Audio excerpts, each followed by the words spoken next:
What can football player Rob Gronkowski teach you about winning your Social Security disability case? I'm Jonathan Ginsberg. I'm a Social Security disability attorney. And if you've been following the news, you know that future Hall of Famer tight end Rob Gronkowski recently came out of retirement to join the Tampa Bay Buccaneers. Gronkowski had played, I think, 9 or 10 years for the New England Patriots. They had won numerous Super Bowls. He had great statistics, again, probably a surefire Hall of Famer, but he did not play in 2019. And he claimed to be retired. And then Tom Brady was basically a free agent, signed with the Tampa Bay Bucs, and his favorite target, Gronkowski, decided, I'm coming out of retirement to join Brady in New England. Now, what can this possibly have to do with Social Security disability? Well, what this does, I'll tell you what it does, and that is that Gronkowski basically gave the Patriots no option at all. He outfoxed them, and that's saying quite a bit because they're really a smart organization. Bill Belichick, their coach, is known as being one of the smartest, most brilliant minds in football, but they got outsmarted by Gronkowski. And that is because Gronkowski basically waited until April to decide to come out of retirement. And he said to the Patriots, look, I'm not going to play for anybody but Brady, so I'm not going to come back to New England. So you can either, I'll stay retired, or you can release me or trade me to Tampa Bay. And so he was traded to Tampa Bay for a 4th-round pick.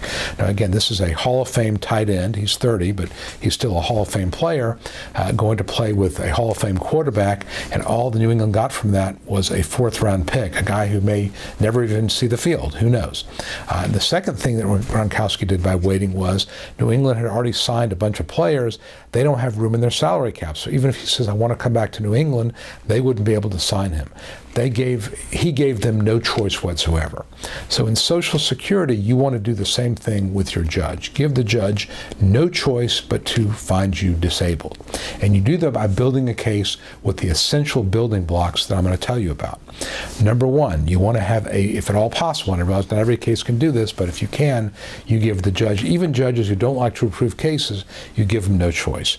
Number one, you want to have a medical condition, and you want to identify a medical condition that has been clearly diagnosed. Your doctor has said, this is specifically what's wrong with you.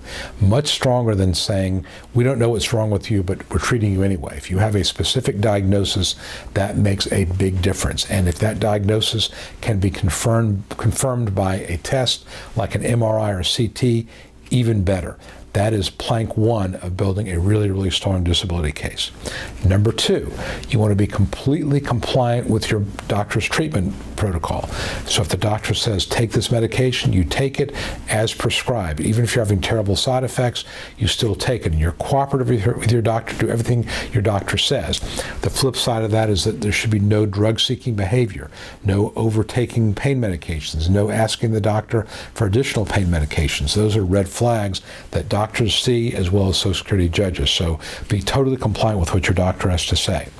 You want to have evidence, and this may be in the form of a statement from your doctor, a functional capacity form, that the treatment that has been tried has not worked, and that you've tried everything. You've gone through all the conservative treatment. You've tried even surgery if that's necessary, injections, whatever the doctor has come up with. All these things have been tried. Nothing has worked to relieve the symptoms, and your doctor finds you credible and believable. That shows that you've failed with treatment, and therefore you have a significant problem that has not responded to treatment. And of course, we're going to argue that that is a disabling condition. And that's the fourth thing, is you want to have evidence, ideally in the form of a functional capacity form from your doctor, that the medical issues you've got, the mental health issues you've got, significantly interfere with your capacity to work. It is not about working your last job. It's about doing any kind of work, any simple entry-level type of job. That's what you're trying to prove.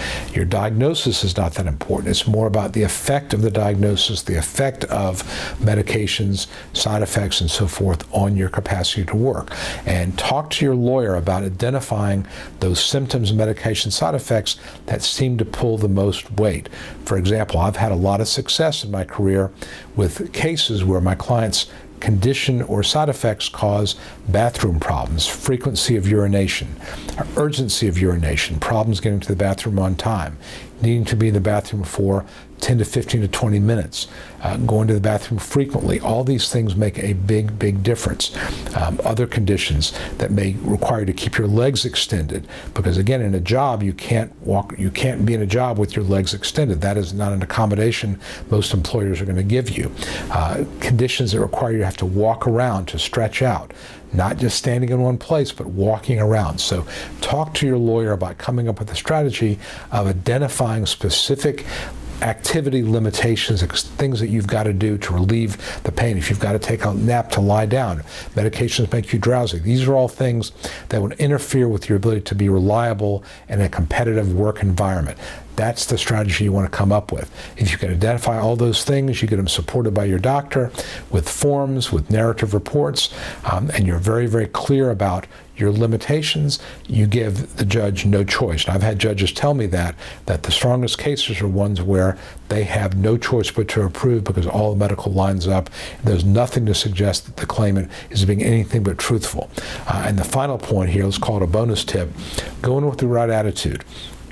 You want to be a reluctant claimant, someone who doesn't want to be there, someone who's worked long and hard for your whole life, and now you simply cannot work anymore. That gives the judge the confidence that you are not trying to game the system, that you are reluctant, you don't want to be there, you'd go back to work tomorrow if they can give you a magic pill to do so. Do those things, you give the judge, even the most reluctant judge, no choice. Hope you found this helpful. Visit me online at ssdanswers.com. I've got a secret winning disability survival kit you can download at no charge, and a case evaluation form where I can look at your case and give you my opinion as to whether or not you have a viable case. I prefer if you do that if you don't already have an attorney. That would be very helpful.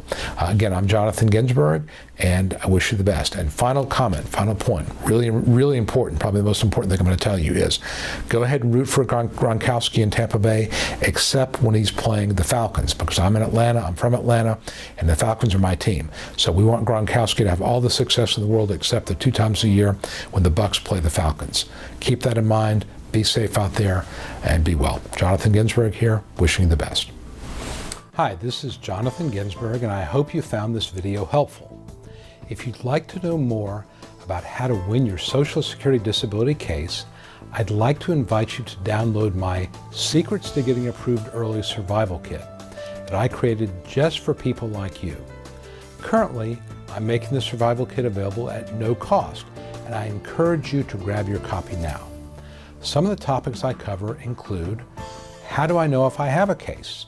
Is it the right time for me to file my claim? 9 common mistakes that can doom your case. The 3 must-have arguments you use to win your case. And a topic that every disability claimant wants to know, how to avoid trick questions from the judge. If you or a loved one need to win Social Security disability benefits, you'll find the Survival Kit essential reading. Download your Survival Kit right now and at no cost. Just visit ssdanswers.com/survival and sign up. It's that easy. Please act now. And as always, I wish you the best.